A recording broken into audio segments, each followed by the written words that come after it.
My disability is Tourette syndrome. It is a neurological disability that I was diagnosed with at age 7. My parents noticed it maybe when I was about 3 years old. Mhm. It is a hereditary disability. With other disabilities, might be difficult to emulate. Imagine it's between involuntary and compulsory. Imagine an itch that you have to scratch. You don't have to scratch it per se, but the more the urge is there, the harder it is to ignore, the harder it is to do. And the more severe the case of Tourette syndrome, the harder it is to fight the urges back, especially when you're doing anything from driving a car to having a conversation like I'm doing now, to playing a video game, fulfilling responsibilities at my job or in my social life or what have you. Tourette's is a disability that is both predictable and unpredictable at the same time.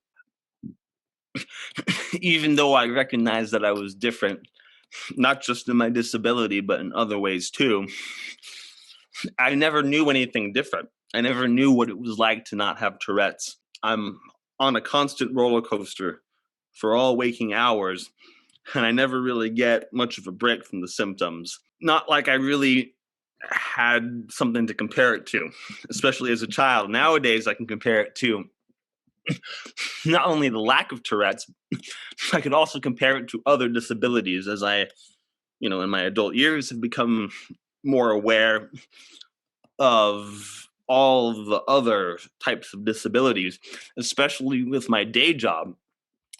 David, I work as a residential counselor for a subacute program for children, wherein you see a lot of different mental, neurological, and other disabilities. And it opened my eyes to the perspective that, yes, a lot of people don't know what it is like to have Tourette's, nor do I know what it is like to have clinical depression or bipolar or autism, something that can evolve on its own just as well as it can evolve with stigma, or not stigma, stigma as well. But surroundings and environment have a lot to do with the disability, as well as other overlapping disabilities. For instance, I have mild anxiety and mild OCD.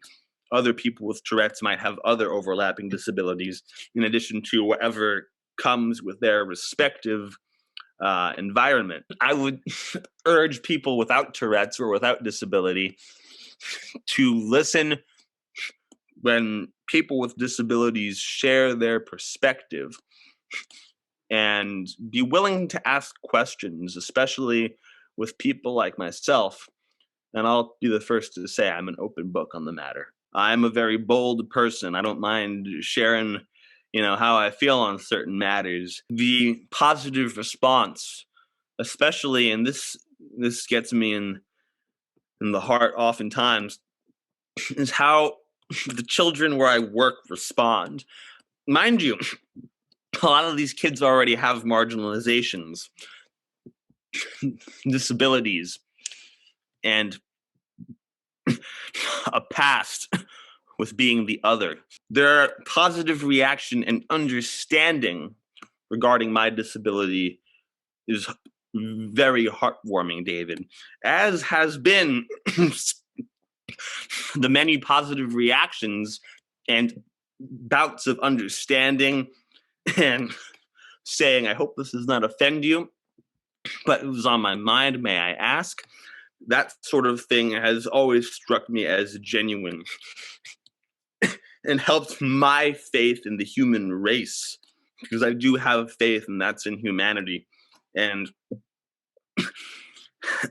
when people are compassionate regarding my disability or the disabilities of others, for me, it's rather complex, because not only do I work a job where I'm looking out for the safety and well-being and future of marginalized children, I also have a political relationship to my community. I'm running for office right now, as a matter of fact, for the Southwest Vermont Regional Technical School District Board. It's a mouthful. So my responsibility in relationship to the community could be summed up by my wanting to better improve the relationship, to actively and proactively define, decide, and create change that positively impacts the people, and changing the rules for equity and accountability for the better. My relationship is that of public service, David.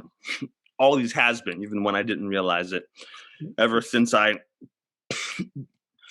was a public speaker as a teenager at Tourette Syndrome Association of Florida events, ever since I wrote and published 2 books to tell my fantasy story, also inadvertently to inspire other people with Tourette's to be what they wanted to be.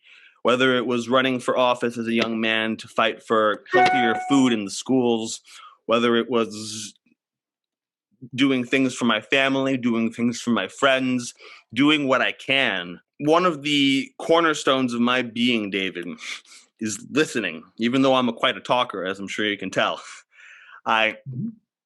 listening is so key, because I will never know everything. And always being able to check yourself and admit when you're wrong, and if there's a disagreement, agree to disagree. Those are all cornerstones of my being. Even though I identify as a person with a disability, David, even though it's a big part of my identity, I ask that people look at me as ASHER rather than the guy with Tourette's. Because if I'm just the guy with Tourette's, what is that? If I'm ASHER, I'm, impacting change, impacting ordinance, legislation, people's lives. For people with Tourette's, sometimes, whether it's because of the tics or whatnot, we aren't able to reply as fast because, as you can tell, I have a lot of tics that impact my ability to speak. Largely, a big part of why my speech impediment is the way that it is due to the symptoms of my Tourette's constantly, messing with my neck, my mouth, my face. Some people with Tourette's and other disabilities are not as well adjusted as I am. I have a full-time job for which I'm not at this week because I tested COVID positive just last week, unfortunately. So I get to miss work for a little while, which I'm not happy about. That being said, I work a full-time job. I live up here in Vermont after having moved almost 2 years ago from Florida. Not everyone with a disability, Tourette's included, is where I'm at. So being able to listen and doing a little bit of research on what it means to have Tourette's or any other disability would be good, because it would encourage understanding of people who are not able to advocate for themselves as I am able to advocate for myself. Yes, I have been angry and frustrated as a result of my disability creating adversity in my life. To this day, even though I have a community that I love, friends and family that I love, the word outcast will always resonate with me and always has. One, make disability justice, disability equity a priority right up there with racial justice and all the other forms of justice that serve the marginalized communities of the world. Also, about me in particular, provided everything goes according to plan, David, I'm coming. I'm running for school board now. I'm going to make whatever positive changes I can with whatever I have in me. And then I do plan to run for other offices in the future and do what I can to serve whatever communities I am privileged enough to represent.